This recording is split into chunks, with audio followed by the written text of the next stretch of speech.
नमस्कार दोस्तों, क्या आप जानते हैं कि एक व्यक्ति की आंतरिक शांति, आध्यात्मिकता और सेवा भावना के माध्यम से जीवन को संवारने के लिए नैतिकता कितनी महत्वपूर्ण होती है। इस संदर्भ में आज हम आपके सामने एक कहानी प्रस्तुत करने जा रहे हैं, जो कि श्री श्री 1008 श्री त्रिलोक भारती जी महाराज सजाड़ा धाम जोधपुर के प्रति एक व्यक्ति की अटूट आस्था और विश्वास की कहानी है।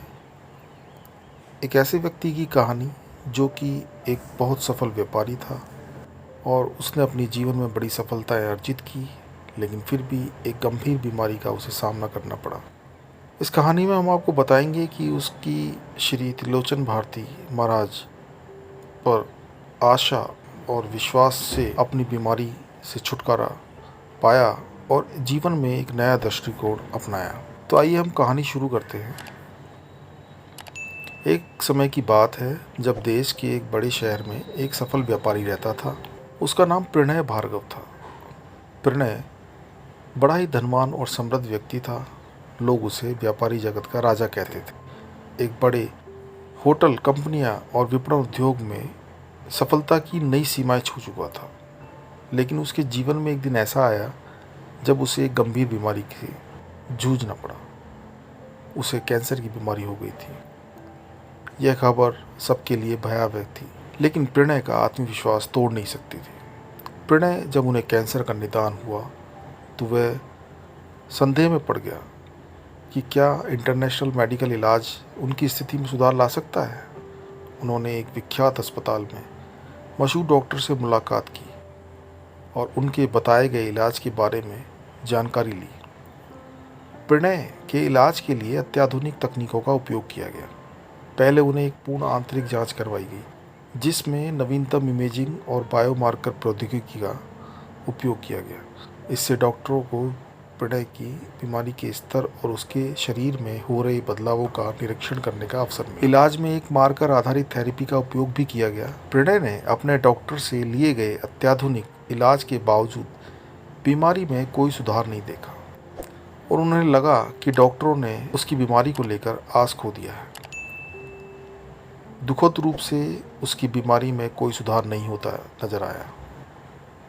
डॉक्टर ने उन्हें स्पष्ट किया कि उनकी बीमारी चिकित्सा विज्ञान के वर्तमान ज्ञान के बावजूद कुछ इलाज के लिए अनुसरण योग्य नहीं है।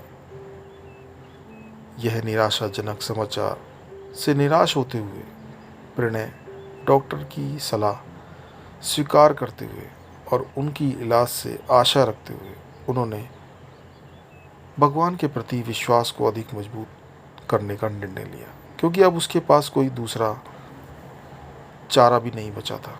वह मानता था कि भगवान उन्हें उच्चतम सुख और शांति प्रदान कर सकता है, चाहे वे शारीरिक रूप से स्वस्थ हो या ना हो। उन्होंने इस पर विचार किया और निर्णय लिया कि वे सभी चीज़ें भगवान पर छोड़ देंगे। प्रणय ने अपने आत्मविश्वास को और अधिक मजबूत किया और भगवान के प्रति विश्वास में अपनी शक्ति ढूंढने का निर्णय लिया।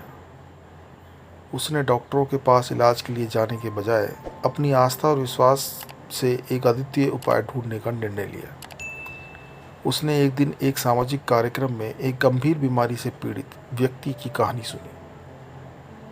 उन्होंने सिंहासनी धाम जोधपुर राजस्थान में त्रिलोक भारती महाराज के धाम पर जाने का विचार किया।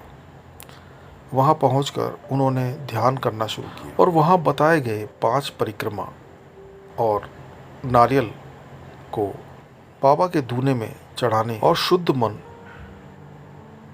से बाबा का ध्यान लगाने और उनकी पूजा अर्चना करने का निर्णय लिया। वहां पहुंचकर उन्होंने ध्यान करना शुरू किया और प्रार्थना की कि भगवान उन्हें शक्ति और स्वास्थ्य प्रदान करें ताकि वे अपनी बीमारी से छुटकारा पा सके।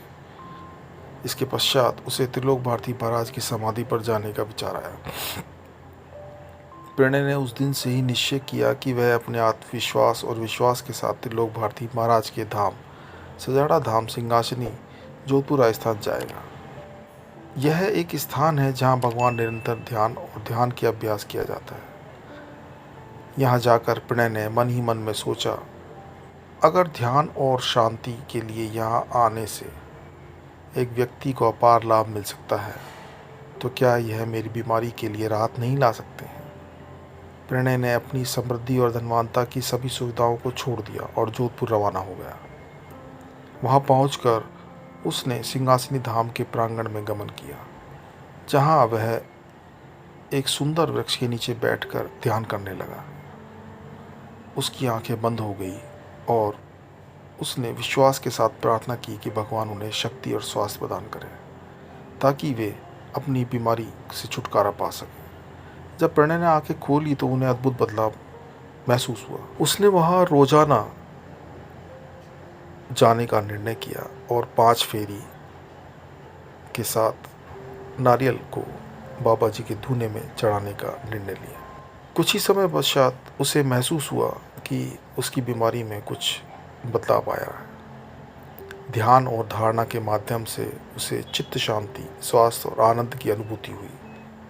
प्रणय ने अपने नए जीवन की शुरुआत की, जो आध्यात्मिकता और मानवता के आदर्शों पर आधारित थी। तो दोस्तों, प्रणय की यह कहानी और उसका अनुभव लोगों को न सिर्फ उनके आपसी जीवन में सकारात्मक परिवर्तन लाने में मदद करता है, बल्कि उन्हें उनके आंतरिक शक्तियों के प्रकाशन के लिए प्रेरित भी करता है। हम कह सकते हैं कि व्यक्तिगत सफलता और आनंद केवल समृद्धि और व्यापारिक सफलता से ही नहीं मिलते, बल्कि आंतरिक शांति, आध्यात्मिकता और सेवा भावना के माध्यम से मिलते हैं। प्रणय की यह कहानी लोगों को न केवल एक नया दृष्टिकोण प्रदान करती है, बल्कि उन्हें यह भी दिखाती है कि कठिनाइयाँ और बीमारियाँ भी व्यक्ति को अपने आप में समर्पित करने के लिए सही रास्ता चुनने के लिए एक अवसर प्रदान करती है। यह वीडियो आपको कैसा लगा? अगर पसंद आया तो कृपया इसे लाइक करें और चैनल को सब्सक्राइब करें। हम लोग ऐसी ही कहानियों के साथ फिर से प्रस्तुत होंगे। तब तक के लिए नमस्कार।